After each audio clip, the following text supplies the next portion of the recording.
Welcome back to the Paddle and Fin Podcast Network. We're brought to you by Yak Gadget for all your fine quality kayak fishing accessories. Go to yakgadget.com. Pelican cases, coolers, and lighting. Go to pelican.com. And the 153 Bait Company for all your hard and soft bait needs. Go to the 153angler.com. So join with me as together we dive into the tips and techniques that will help make us better anglers out on the water. Welcome back to Bass Fishing for Noobs here on the Paddle and Fin Podcast. I am your host, Sean Lavery.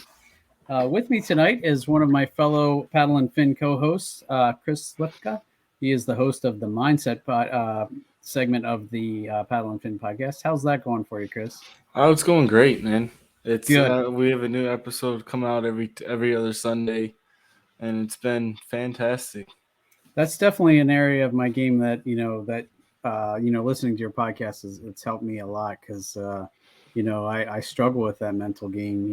It's so easy to kind of get lost and lose your head, and when that happens, then everything else goes downhill. So, Yeah, I mean that's kind of how I felt too. Is once you start second guessing everything you're doing, everything goes downhill from there. Right, and it's just a tailspin. So Yeah. if you can keep your mind and your wits about you, you're already working in the right direction anyway, and hopefully everything else kind of follows along. But again, thanks again for coming on with me tonight. No problem. Guys, tonight we're going to talk a little bit about another aspect of fishing that I tend to struggle with, and that is trying to keep things simple and, downsizing the kind of stuff that you bring out on the water. If I imagine a lot of people are like me and take darn near everything you own out with you on the water. And not only does that lead to like a super heavy kayak that's hard to drag around, lots of stuff in your way, I don't take as many rods as some people. I only usually take maybe 4, 5, 6 max rods at a time, but I definitely take probably 6 tackle boxes with me. I have my front hatch of my kayak completely full. I had to find a way to attach my cart. I now attach my cart on the far back of my kayak because I could no longer fit it in my front hatch with all the other crap that I have in there. So I am definitely guilty of taking way too much stuff with me. So what kind of brought you to that idea? And I guess we'll start with that. Well, tournament fishing, number one.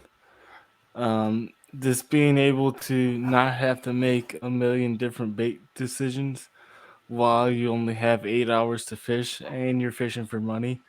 On top of that, I think the first tournament I tried bringing everything I own. I mean, it wasn't much. It was like six tackle boxes and probably like 5-6 rods. And instead of focusing on what I was fishing, I was focusing just on I was switching out baits almost, every couple of minutes, and it led to me not catching any fish that whole tournament or that whole day. Okay. Because I was more, obsessed with switching out baits than actually reading the water. Gotcha. I tend to whether it's through laziness or what, but I will stick with something for a long time before I change it out. And part of that originally was because I didn't bring that many rods. I didn't have that many different kinds of rods. So I just wouldn't, cut something off and tie something else on, just because I didn't have, that many rods. So, and I would just stick with something even if it wasn't working. So I kind of erred on the other side of that, but I can definitely see where that would happen. And, you saying that, having that many different baits with you, I use maybe 5% of what I bring with me on any given day. When I fish, like today, I took my full complement of tackle box with me this morning when I went out, and I never touched it. I never even opened my Yak Gadget crate at all. I just kept throwing the Ned rig and crankbait all day, and so it was kind of a waste of space, of weight, all sorts of stuff. Never to touch that stuff. So Yeah, and that's what I was kind of figuring out too. A lot like this past year, I would take out, everything that I could fit into a crate and not even touch any of it. Only because I would go out there knowing like the three or four things that I was going to use for that given day, even if I was fun fishing. I would stick to like some days I'll just be the frog, and that's all I'll throw that whole day because I know that water is very thick in grass, and it's kind of the only thing you can really get through there. And but I would still bring everything. It would just weigh me down. And then there was a time on the river where I literally brought a bunch of stuff just to throw one crankbait, and ended up hurting me in the end because my kayak was so heavy I couldn't get back upriver. Oh, The current versus the weight of the kayak made it really a hard struggle. And then when I had to carry it through those ripples, it's way worse when you're carrying all that stuff on top of the kayak and the motor through a rapid to get right back upriver. right, right. You know, I those are imagine. some of the lessons I learned. But Now, do you generally bring stuff and leave it in the truck, or you don't even bring it in the truck? Like, I won't. No, I kind of what I started doing earlier this year, like my first or second tournament. I will go out with pretty much everything that I kind of have in mind on like a practice day of a tournament, and then before tournament day, I'll break everything down into three or four things that I'll use. And I only bring a total of four rods, and one of those is like a flipping stick slash frog rod. So it's really like only three functional rods that I could throw multiple things on.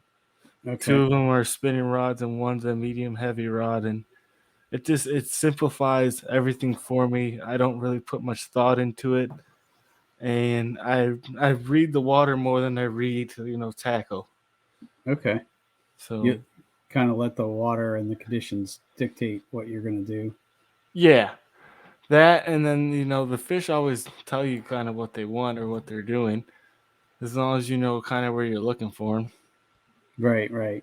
And that's another thing that I struggled with initially is, as I've gotten to learn, you know, spending more time on the water, I've started to do a little bit better at kind of identifying where, you know, will be more higher percentage areas for fish.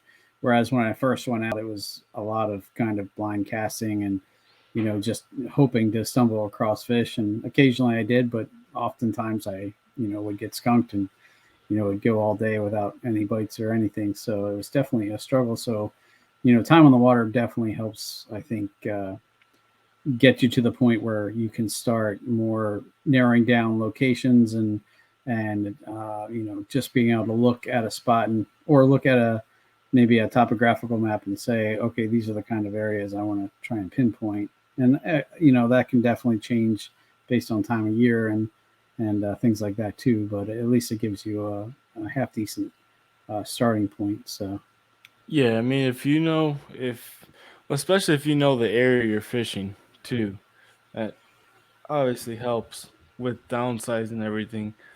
But for me, I always start with just looking at a map, looking at Google Maps, and kind of pinpointing kind of how I like to fish, and then kind of look for areas that kind of support that. So like if you're a dock fisherman, you kind of want to look for the docks, obviously. But like if you're a deep water fisherman or a shallow water fisherman, you kind of want to look for those areas that support your strengths and start there with stuff, and then kind of move and see kind of where the fish are sitting at. I mean, because I'm sure you can always find fish deep, just like you can always find fish shallow, kind of no matter where what the water temps are or anything like, or what season we're in. right, right.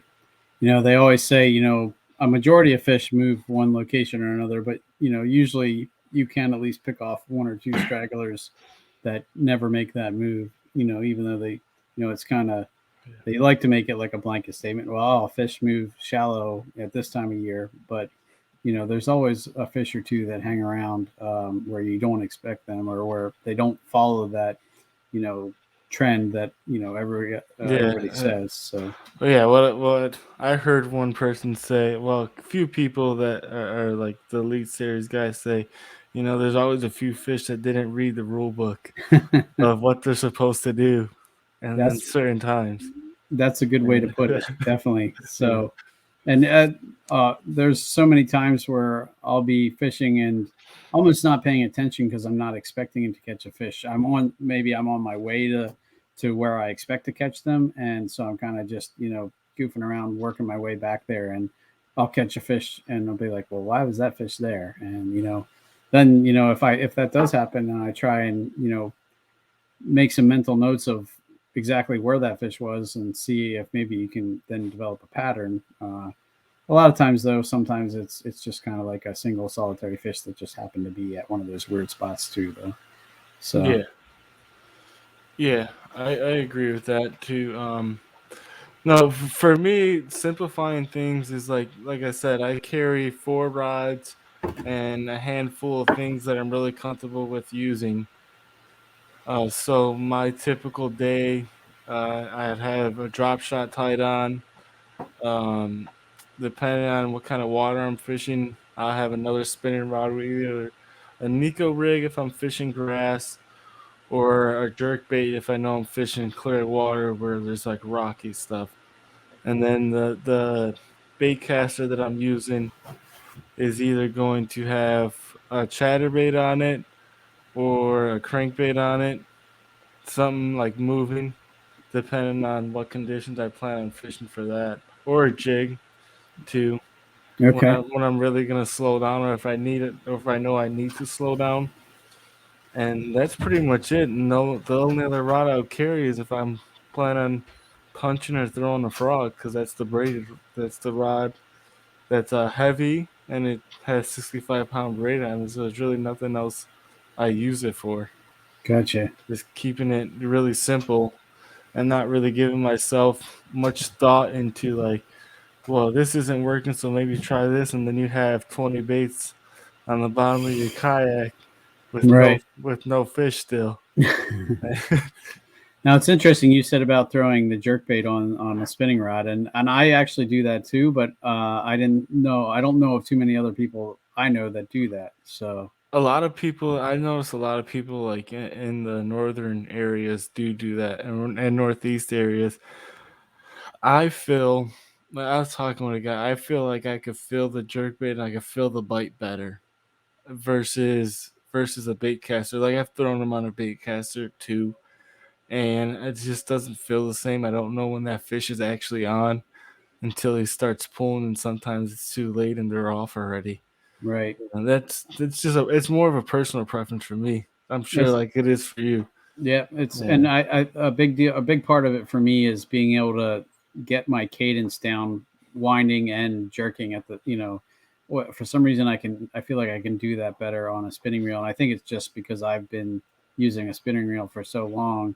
I'm still not extremely new to bait casting, but definitely not as adept with them as a spinning rod. So I think for me, just getting that jerk pause, winding, jerk pause, wind, I feel like I can do it more rhythmically with a spinning reel for some reason, and it's probably just lack of practice at this point, but that's kind of why I still throw it on a spinning rod.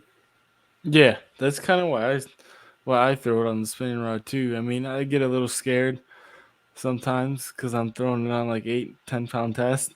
So there's always that fear of it Yeah, breaking off.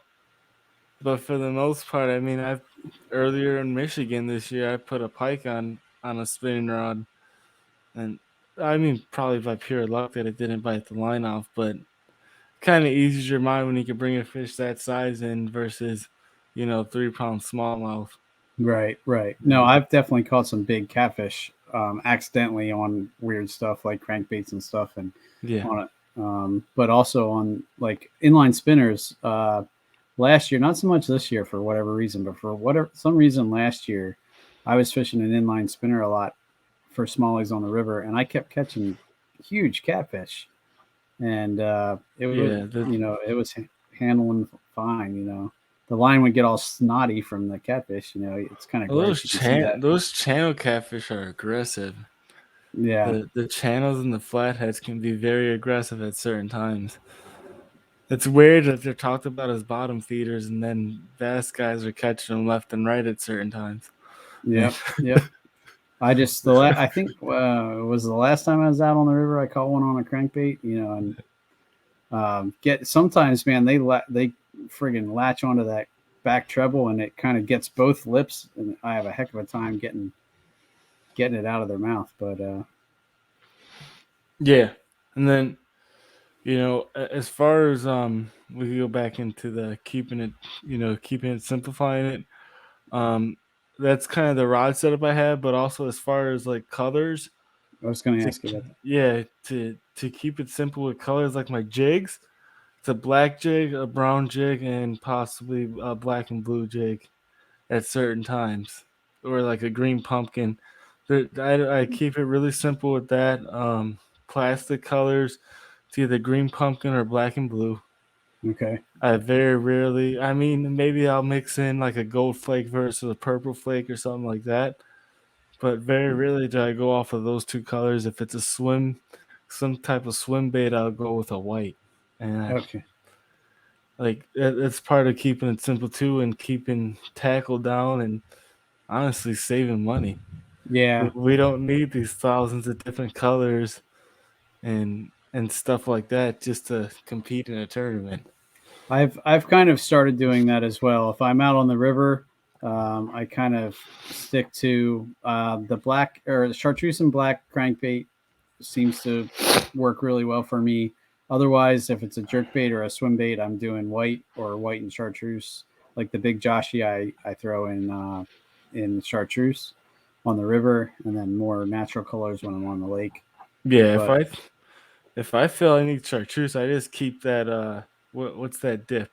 dip it, The one, yeah, yeah, the or spike it. spike, yeah, Yeah, I'll spike the white if I feel I need that versus having to buy a whole new pack of different. I mean, just doing the same thing, and if anything, it's adding more scent to it also. So when right, you're spiking it versus when you're buying it, true, um, I'm not big on crankbaits other than like square bills, but if I'm using a square bill crankbait, like you said, the black and yellow is one that you kind of always have to have.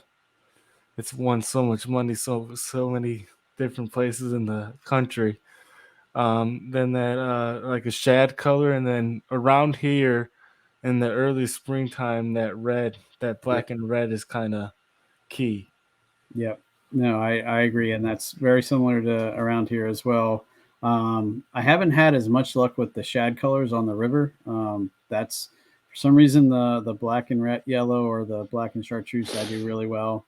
Um, and I haven't thrown red too much on the river. I've thrown it a couple times and have gotten some bites, but I've had the most luck with that when I go to the lakes around here in the spring, and had a ton of luck with that color on the lakes. But um, definitely that helps. And like you said, the anytime I have soft plastic colors, I really tend to keep that pretty simple as well.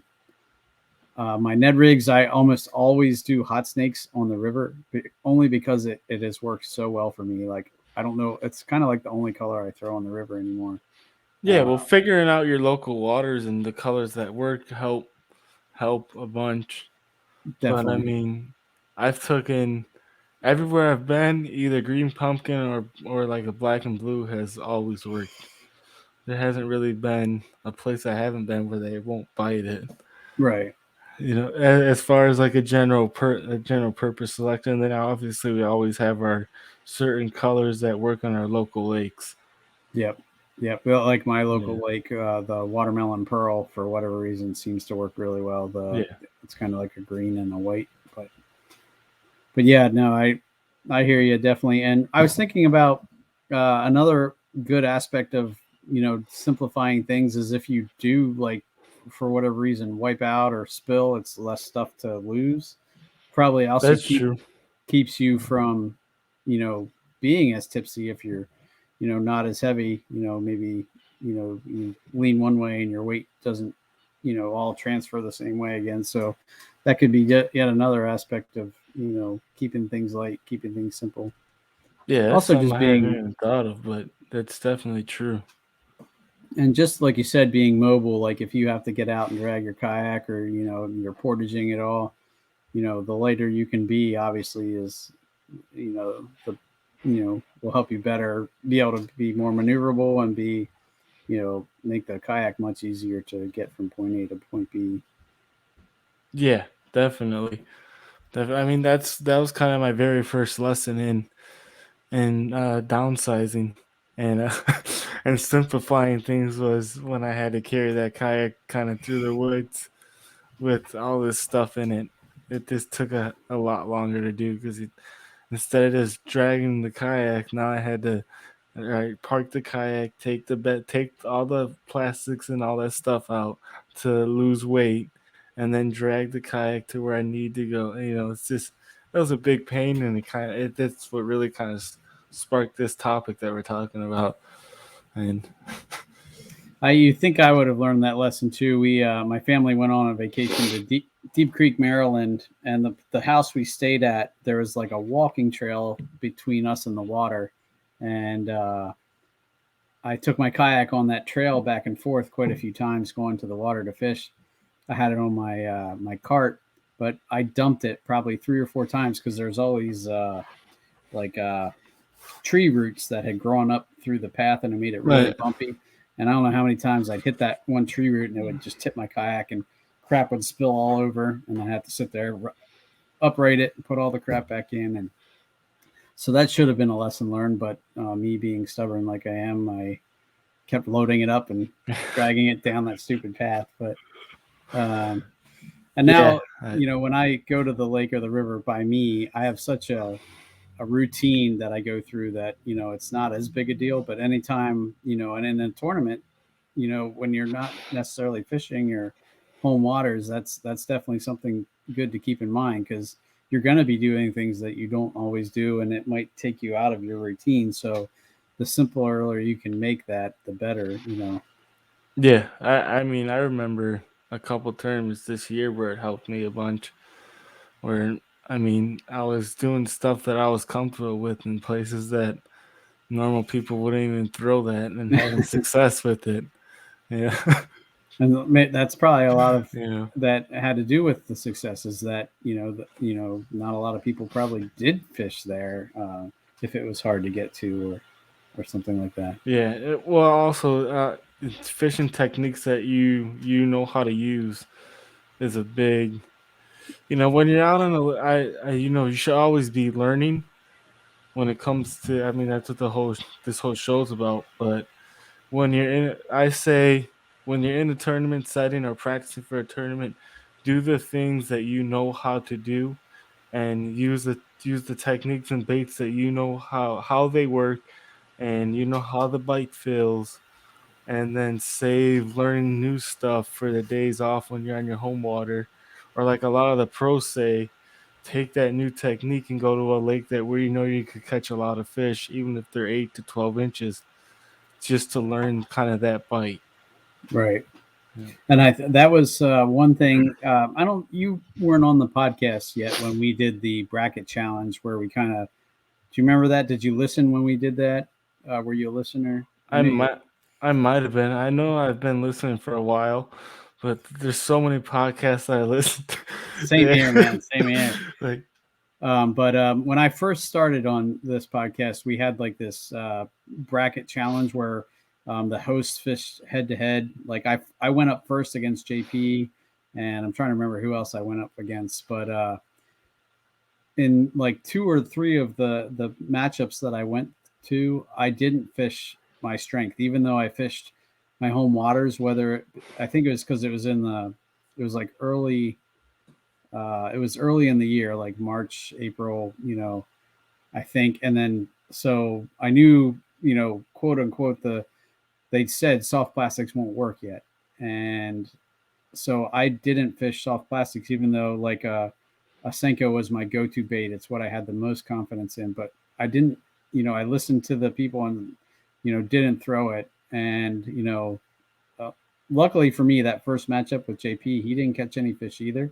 So, because I skunked and he skunked, so we ended up doing a rematch. But after we fished for 6 hours head to head, and after we called it a draw. I just kept fishing because I wanted to see what I could do. And after we cut off the cameras and everything, I started throwing a Senko and I caught 3 fish. So I was like, oh, I should have been throwing that the whole time. But I listened to the people saying, well, soft plastics won't work. And Yeah, you gotta stop listening to people. I mean, I stopped listening to people a while ago.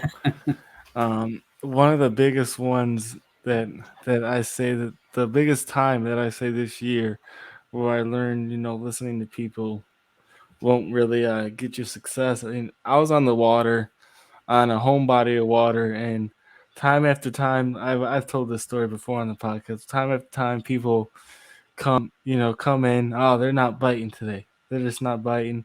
I can't find them. There's no fish in this lake, and and I just went with the frog, and I catch 5 fish in less than 2 hours, and it's just people they listen to other people, and then they throw some in a certain spot that someone else was catching fish the time before, and have little success. And sometimes you just got to open your mind to things and kind of read, like I keep saying, read the conditions.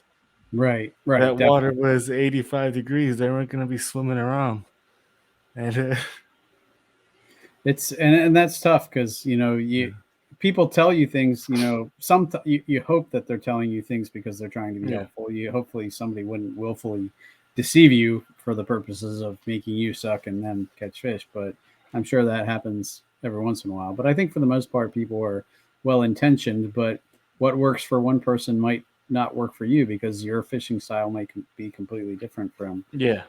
from there. So, definitely, if you have something that you're comfortable with, I'd say, even if people are saying, well, that's not going to work there, give it a try. Because just because it doesn't work for them might not mean that, you might be, working that bait or using that bait a completely different way than how they would. And it works for you. So, definitely, stay in your comfort zone if you can, if you get if you're fishing in a tournament and you get way ahead, then branch out for sure. But uh, you know, might as well go with what you know. Yeah. Yeah, for sure. I agree with that. I always try to go with what I'm confident in. Because, I mean, you're going to end, if you go and try to do things that you're not confident in, especially in practicing for tournaments or trying to learn a new body of water, sometimes, like a lot of those people leave that lake thinking the lake sucks when really it's just you didn't put the time in to do the things where these fish are at, you know. And I hear it all the time, especially around here. Oh well, this lake sucks. That lake sucks. Well, it's not really the lake. It's just you're not giving it enough time to show you what it can do.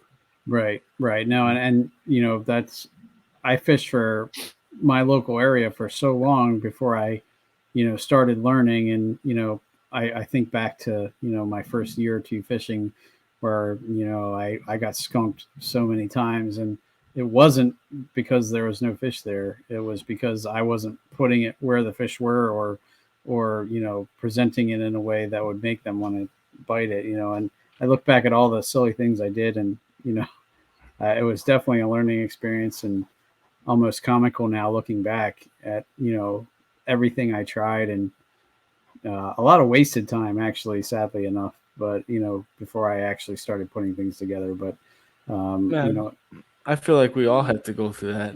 right, Yeah, that's part of learning in anything that we do in life. Is the part where you fail, which sucks, but it happens. You know. amen to that, man. Yeah, it's part of the process, but it's what makes Yeah. you better. Yeah, Yeah. and now I am on the other side, and I can look back and laugh about it, and and maybe if I see somebody doing some of those same things, I can try and help them out Yeah. and just say, hey, I see you're struggling. This is what worked for me. It might not work for you, but hey, feel free to give it a try if you want. So Yeah. The thing that I don't like about certain people on the water. Nobody like specifically done it to me, but people who try to push a certain product or a certain expensive rod or something, saying you have to have that in order to catch fish here. That's something that I always try to stay away from. But helping people like, hey, this technique will help you, like kind of what this whole show's about, definitely, is a good thing for the sport and for people to learn more. Right, You right. And know, I mean, if I get back to the ramp and somebody asks me how I did, and I'll tell them. I try to be honest. I mean, I feel like, that's same here. and I've heard people say, oh, well, you shouldn't tell them. Like, if they ask what I caught them on, I'm going to tell them. To me, the more I can, make someone else love fishing as much as I do, help them be successful on the water, I think it just helps our sport grow. And Yep. um, obviously, in a tournament situation, I guess, you might not want to, if you have juice that Well, you don't really, want to really do it. works. You don't want to do a pre tournament. After the tournament, I don't mind telling people everything that I did. You know, but yeah, the only time I keep a secret is the day before the tournament. Other than that, even on the local lake, I don't try to keep spots. Yeah, no, same here. And I try to, just if someone asks, I try to be, as absolutely honest as I could. So um, I was thinking, about the simplifying things, and how much that goes towards your mindset too. Because if you know you can really focus on what you need to be doing and not have to worry about, you know, all these decisions and everything. Like you said, that's going to help you, just focus so much more, and be that much better, because you're not constantly, second guessing everything. That was something I did at first too, and one of the main reasons why I didn't, switch baits often, is because I didn't have confidence in them, and I was like, well, either the fish aren't biting this, but it more often than not was probably just because I wasn't working the bait or presenting the bait correctly, you know. But that kind of in turn, prevented me from using a lot of different baits. But like, do you use snaps or anything like that to help you change baits quickly, or do you just tie direct most of I tie direct all the time. the time? Okay, The only time I really have a snap on, which I mean crankbaits come with it already, but it's like a lipless crankbait just because I know it gives it more action. okay, And that like a lipless or square wheel crankbait, just because I know it allows it to move more. okay. Or if I'm musky fishing, but that's a whole nother topic. Fishing is, yeah, you're right. There's a whole next level of That's gear you have to yeah, have for that, right? yeah, yeah. That's why I stick with the fly rod. It's cheaper. And I still want to do that, and I'm hesitant to say I'm musky fishing. I more hope that I'm gonna, just catch one while I'm bass fishing. That's my hope. that's And on the river, it's always possible, I guess. well, But that happened to me this year. okay. I caught one with bass fishing, but that's the one that took my rod into the water. So I remember passing a guy early on this season. He was fly fishing from his kayak, and I was like, "Oh man, you're fly fishing. That's awesome." He's like, "Yeah, I'm musky fishing." I'm like, "Wow." So you're just taking it like that much. It's hard enough to fly fish from a kayak, let alone, where he was right by me. But then to say, "Oh, I'm fly fishing for muskie on my kayak in that spot," I'm like, it's "All right." I'll tell you what, you want a headache or to be aggravated constantly. From experience, I know, but yeah, but like for me, for the mindset of things, for me to get back to the question, um, it definitely helps me knowing that I'm throwing the stuff that I'm confident in, and then on top of that, not giving myself really another option by carrying less tackle. It's either I'm gonna get it done with these, or I'm just not gonna get it done. And then but I could leave the water knowing I made that decision before I even got on the water. And at the end of the day, we're doing it to have fun. Right. That's why we started it. That's why we go out every weekend. It's we're not making millions of dollars doing it, so we might as well. Why be mad on the water and be like all pissed off just because you didn't catch a fish or you didn't figure it out that day? No, and that Yeah. definitely was something. I still don't like to get skunked, but it definitely doesn't bother me as much as it did initially. And there's so many times where I find myself, if I start getting frustrated, I really gotta take a mental break and just say, whoa, whoa, whoa, calm down. Otherwise, like you said, it snowballs. Like it used to be where I'd get a wind knot, and in my line, and then I'd be like, this happened again, and then I would find myself speeding up or doing something else that is only going to make matters worse, and then I wouldn't catch fish, and I'd be frustrated about that, and it just builds and builds and builds. Whereas if I would have, when I get a wind knot, I'm just like, okay, calm down, just either cut it out or that's another thing that I learned quickly was that and I forget who told me that, but they're like, if it's going to take more than 2 minutes to get a knot out, just cut it and retie it, like cut it out, you know Yeah. and because I used to sit there for 15 minutes trying to you know get a backlash out, or now I just, like I said, if it's going to take more than 2 minutes, I just cut it. You do go Well, through a little more line that way, but it's cuts down my frustration and helps me be positive more. well, So, yeah. Well, my mindset with bird's nest and like backlashes, whatever you prefer to call them. Yeah, professional overruns. Have you ever heard about that? with me, I just put the rod away. I'm like, Okay. I guess. Well, I mean, for me, I guess it's just not meant to be for me to catch something on that bait today. I'll just try something different, and just go on from there. It. I mean, sometimes you do have to, like in tournament situations or something like that, you kind of have to sit there and fiddle with it for a little bit. But I mean, when we're fun fishing, just try something different. Right. I mean, we have the rod. I know we're nobody out here. Nobody bass fishing takes one rod bass fishing anymore. When I shore fish, I see guys bass fishing. They don't even take one rod anymore. Yeah. They got two or three that they're carrying around while they're fishing. Yep. And so, Even when I shore fish, I carry at yeah, least two because. yeah, But I mean, so many things. I in my first like year or two, I broke so many rods because I'd get snagged and I'd pull too hard or do just dumb stuff, and I lost rods, doing silly things, and it just everything.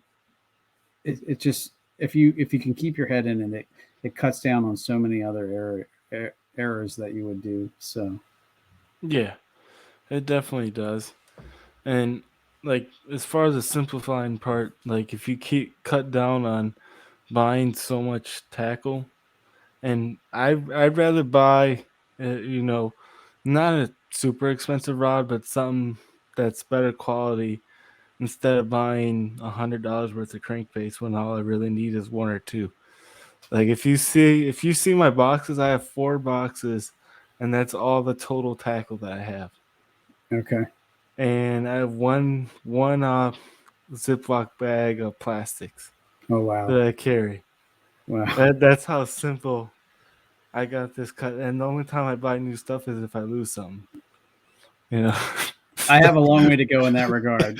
Yeah. I'll just put it at that. If you could see my garage, you would see how far of I would have to go to get down to that. That would be quite a chore. Yeah. But and But and like, you're like you said, it's kind of silly because that stuff has been hanging on my garage wall now for a year or 2 years in some cases. I never go to it because I know what works, and 9 times out of 10 that's what I stick to. Now occasionally I'm like, oh, that's right, I wanted to try this, and or I'll have a guest on and he'll talk about a technique, and then I'll try it, and then actually start catching fish with it once I know what I'm doing, and then maybe go back to the garage wall and be like, oh, okay, well now I can use these.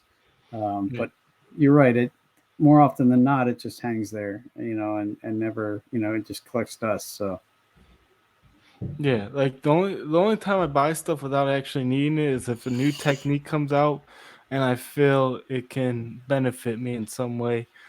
But then I'll go out and I'll buy one pack of, like, when the Ned rig came out, I bought one pack of Ned rig jig heads, and then one pack of TRDs. I didn't go out and buy 30 of them, 30 sets of jig heads and three different bags of plastic. It's because you're keeping it simple. First, you don't know if you're even gonna like the technique.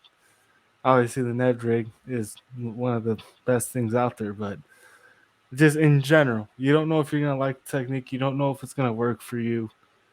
I just think keeping it simple saves you money and it saves you time and headaches at sometimes too. And our show kind of focuses on the newer anglers and stuff, and I think that's Yeah. a huge lesson, because I definitely made that mistake. I went out and bought tons of stuff that I didn't need. That first year, I spent way more money than I needed to, or and probably should have. I was definitely that guy when they say it catches fishermen more than it catches fish sometimes. So I mean, we all have to learn that lesson. I feel like, luckily, when I really got into this, I was young and I wasn't really making a lot of money, so I didn't really have the option to spend a ton of money. my So wife that, kept me in line somewhat, but it definitely was a struggle. So yeah, she would probably say I still struggle, but I definitely am a little more selective. Even like the tackle boxes, like the mystery tackle box and stuff. I did that for a little bit, but I wouldn't use a lot of the stuff that I got. So, and I came to the conclusion, hey, it's probably better for me to, you know, save my money and buy the specific baits I know that I want and I know will work. And if I want to branch out or try something new, I can, but it doesn't mean I just have to wait for something new to come in the box. So, yeah. I bought in one Mister Tackle box my whole life, and yeah, same thing here. I think I used one thing out of there, and the rest is kind of just sitting around. Like, it just wasn't worth it for me. It's a great thing to have sometimes, but no, I I agree. didn't see I Some didn't see people, the I think, benefit. yeah, no, and then I do. I think I have one dark horse tackle. I have like their. I think they do an $8 a month where you get like one or two baits. That's it's more like a sample kind of. It's not their big box, but I think I'm still subscribed to that because it's like super cheap, and every once in a while you get weird stuff that I wouldn't have thought of trying, but Yeah, um, but but most of the stuff that's like new that you wouldn't think of trying, there's probably 30 YouTube videos on it before you even put your hands on the thing. right, right. Like, No, I like a few weeks ago, I had the guy who invented the ghillie on, yeah, and he hooked me up with some because I couldn't find them in stores anywhere, and so I'm super psyched to try that. But other than that, there really isn't a ton of stuff that I haven't tried at this point, yeah. So I mean, when you break stuff down into categories, you kind of don't really have a ton that's new. mhm. You know, you got your jigs, now you got your chatterbaits, you got your Texas rig, your spinner bait that's kind of going out of style, unfortunately, because I like throwing that. Mhm. But, you know, and you got your plastics, and then you got your hard baits.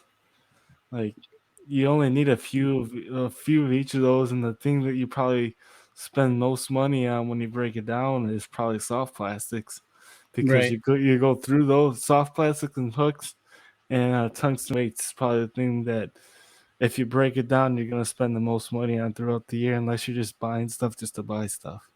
right. Yeah, No, and um, I don't. That's another thing that I've gotten better at is not losing baits. My knots have gotten better, so I tend not to break off stuff as much. So, the more you can up your skills, I think the easier everything will be. But again, that just comes with time on the water, and and learning as much as you possibly can, which is yeah, one of the best benefits of this show is. And that's kind of why I started doing this show is because I wanted to learn, and I'm like, well, heck, if I can learn and entertain some people along the way, that's perfect. So Yeah, absolutely. I mean, as far as like simplifying it though, when you break them down into categories and if you know, you can still take everything that you kind of own, but just take less of it. Right. Take if you think you're gonna throw a crankbait, take two crankbaits for that day. You know, or if you think you're gonna throw swim baits, take one pack of swim baits if they're plastic swim baits. Do Instead you, of taking the 5 or 6 that you own, just take one, do you and that's still go safe. with a crate, or do you just have like one or two boxes that you bring? Depends on the day. Sometimes if I truly, just because I have so little of tackle, if I truly don't know the lake, I'll bring the whole crate. But I've like what I've done this year, come tournament day, I want to be down to only one or two boxes Okay. and a bag of select plastics of what I want to throw. I No, feel it I've helps out a ton. Yeah, no, I've talked to people who everything that they want to bring can fit in a backpack, like, and that's they just throw that backpack in the tank well of their kayak and they go. And I'm like, wow, I load up my crate and like I said, my front hatch is completely full. So there has been a few select times where I was just in a real big hurry and I was like, I don't want to bother with the crate and I'll just grab one box. And to be honest, it was really fine. I didn't, you know, You realize you don't miss it. right. You know. Right, and then it makes you wonder why lug that huge. Now I love the Yak Gadget crate because it holds a ton of crap, but it's also Yeah. can be a hindrance at times. But I there's a time and a place for it, obviously. But Yeah, uh, there's a time and a place for everything, but like if you truly don't know what you want to throw that day, like I said, just kind of you can still take everything, but just don't take it in big amounts. There's some people who have boxes and like 3 boxes dedicated to deep cranks, 3 boxes dedicated to shallow cranks, three bags of plastics, and they want to put all this in their kayak all for one day of fishing, and then realize 90% of it didn't get thrown.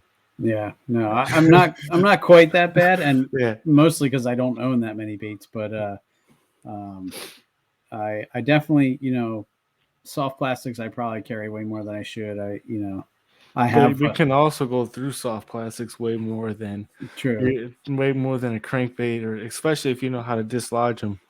right. But if you saw how much soft plastics I bring with me every day, you'd probably get a kick out of that because I mean I have the Ned Rig binder, the big binder, and that thing is packed full. So and then all the I think I have three 3700 boxes in my Yak Gadget crate plus my terminal tackle box, and then all the rest of the space is kind of filled in with soft plastic. So I have a little Yeah, bit of everything. yeah. I mean, but that's still not bad. It's only 4 boxes total. Well, that's in the crate. Then my Yeah. front hatch, I have Oh, gee. another couple boxes up there. I have a spinnerbait box up there, and then I have my frog box up there, and then Yeah. a inline spinner box. So it's Yeah. a little See, full. I don't bring out the top water box until the water hits about 75. And that's what just recently as temperature started to really crash, I brought all my boxes inside and I reorganized them, and I did that's why I stuck the top water one in the front hatch because I knew I basically wouldn't need it, but I probably doesn't even need to come along with me. Yeah. So Yeah. I mean, obviously, there's people who say you could catch them in 60, once the water temp 60 degrees, you could catch them on top. I'm sure that's true, but you're going to catch a lot more under the surface than you are on top. right, and Unless you're just going for that bite and you're just dedicated to that top water bite. You no, know? and I that lesson I kind of struggle with because this year was the first year I really started doing well with the popper, and I kind of fell in love with the Rico popper, and then I almost didn't want to put it away because, and I just kept throwing it long after it kind of stopped working, more temperature wise, I think, than anything, and I finally had to just be like, all right, this just isn't working anymore. There'll be a time again next year when it comes back, but for right now, let's give it a rest. So Yeah. Yeah. And then also when you're learning like new techniques, like especially, being a noob, the best thing to do when learning a new technique is leave everything else at home and just take that technique and fish that all day for like a week. And I mean, like fish that the whole time you're fishing, and then every time you can get out there that's not a tournament or practicing for a tournament, just fish that technique to learn it. And because I feel like a lot of people go out there, say they'll be like, "Oh yeah, I'm gonna learn this technique today, but just in case, I'm gonna bring these other rods," and then that new technique never gets picked up. And a lot of times I'd go out with good intentions, but I'd yeah, my patience would wear thin quickly, and I'm like, well, I'm not catching anything. I'm gonna switch back to something else. yeah, yeah. I mean, it's the hardest thing to do, but if you really want to learn certain things, that's the best way to go about it. No, I agree, and there's so many things I didn't learn because I did that. I didn't learn what the feeling of a Ned rig bopping along the bottom, was because I'd give up on it too quickly. I'd either snag once or twice and I'd be like, "How the heck with this?" Or, and once I actually felt what that felt like, in where where they talk about counting rocks and stuff like that, and actually slow down enough to actually feel that, it made such a huge difference in my success with that. But because the first couple of times I threw it, I just, got snagged. Um, and I either gave up on it because I couldn't feel that. And maybe it was because I had the wrong line on or the wrong rod and just wasn't feeling it. But once I got that dialed in, and it was only because I did it and I kept doing it until I, figured out the right combination. So, I think that's definitely a huge part of it, you know. And now it's one of my go tos. It helps me catch fish when almost nothing else will work. But Yeah, when I first threw it, I had no feel for it at all. I was like, I hate this. I can't tell what it's doing down there. I was so used to a weighted wacky rig where I could feel it on the end of my line. And when I first threw the Ned rig, I was like, I can't feel this. I have no clue what it's doing down there. But I stuck with it, and now it's definitely one of my favorite techniques. So. yeah. And then for your soft plastics problem, that where you The first step can, is admitting you have a problem. So yeah. um, I would just recommend if you want to simplify it. I mean, you really only need two types of like soft plastic. Well, three. You need the like a Ned rig, a Cinco type, and then your drop shot, and then kind of like a moving bait. Because the soft plastic swim baits, I just put that kind of in a different category. And like your like Texas rig kind of bait could also be your jig trailers too. right. So that kind of goes hand in hand. So you don't. I mean, I only carry one or two packs of those because those last forever. The only thing that you really go out of quick is something like a drop shot bait. Those things would go quicker, or Senko goes quick. Those are the only two things I really carry like heavily when I'm out fishing. Yeah. No, I've started to do a little better with that. I don't carry as many uh, as I used to. I still carry a lot, but um, I used to carry like 4 different colors of swim baits with me, and now I'll only carry, one pack of swim baits because nine Yeah, times out of 10, if they're not going to bite that color, they're not going to bite, usually, but I usually stick to very either white or a natural color with my swim bait. So 9 times out of 10, one of those two will work. So, yeah, yeah. That's good. so it's definitely been some improvements, and I have a ways to go, but Yeah, I mean, like I said, simplifying it's gonna help the mindset. It's gonna help you catch more fish because you're not gonna be as worried about color. When you stop worrying about color and you start worrying about more about the conditions, you seem to find more success. The fish can't really If it gets in front of their face and they feel it's food, they're gonna eat it. It doesn't really.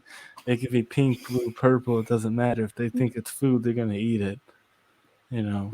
Right, right. They're, I feel like it's us that's the problem. no, right. I feel like we give them more credit sometimes than they're worth, because Yeah. they, at the end of the day, they are a pretty simple creature, So if And we they don't have hands to grab it, so the only way for them to see what it is to bite. And right. so, Oh man. All right. Well, dude, we covered a lot of stuff there, but yeah, I think it all ties back to, like you said, keep it simple, and that's going to totally help your game in so many of the different areas we talked about. But it's just going to all go back to just making you more successful out on the water by giving you less to think about instead of more. What they always say, less is more, and this is one of the perfect examples of that. So, oh, absolutely. But that I always, less is always more for me for sure.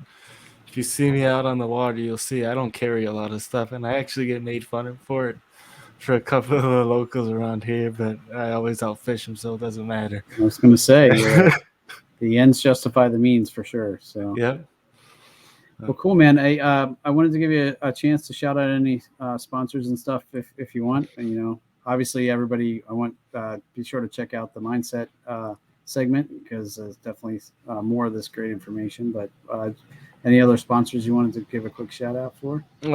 Just right now, well, Rocktown Adventures. I'm not technically sponsored by them, but just the local kayak shop. They're always willing to help. They're always willing to answer questions for me, or answer questions for people who contact me. And then Outdoorsman Coffee. They've been a sponsor since early in the spring, and the coffee's great, so I have no complaints with them. Awesome. And Well, that's cool. How'd you happen on them? Like you had used them before, or they reached out to you? I was using the product prior to being sponsored by them. Okay. And just tagging the product, and I already liked the product, and I already liked what they were doing. Their slogan is caffeinate, motivate, dominate, and There you go. I'm a guy all about mindset and keeping people with a positive attitude, so it kind of just goes hand in hand. Awesome. Well, cool. And for the folks who want to check out Mindset, you said every other Sunday? Yep. So we'll have our next episode. It would have had already come out by the time this airs. It would have came out yesterday. Okay. And then 2 weeks from then, every other week. Cool. All right, guys. Well, be sure and check that out. So, Chris, thanks again, bud, for helping me out in a pinch here. No problem, man. My guest for this week bailed on me, and Chris was nice enough to hook me up, and I think it was a great conversation. So, thank you. Yeah. It is. Like I said, there's a couple other topics I would have, the tubes and all this, and spinnerbaits and jerkbaits and stuff, but that's been like your past couple weeks, so I don't want to reiterate something. Well, that's all right. We can have you on again once we get a little time lapse between those those techniques and stuff. Yeah, no, that's perfectly fine. Cool, man. Well, thanks again, man. Everyone, thanks for listening. This has been the Bass Fishing for Noobs segment on the Paddle and Fin podcast, where we bring you the techniques, the tricks, and the tips to help you rip more lips. Good night, guys. Thanks for tuning in to another killer episode on Paddle and Fin. Don't forget to go check out our website at paddle_and_fin.com. Don't forget to check out the YouTube channel at Paddle and Fin. If you got a question, comment, want to hear from a future guest on a future episode, feel free to email us at paddle_and_fin@gmail.com. Don't forget to follow us on social media at Paddle and Fin on Facebook and Instagram. Shout out to our show supporters, Angler. The Angler button and app just makes for a better time on the water and creates a virtual logbook for every fishing outing out on the water. Shout out to Rocktown Adventures, located in Northern Illinois, for all your kayaking, camping, and hiking needs. Shout out to Jigmasters Jigs. When in doubt, get the jig out. Go to jigmasters.com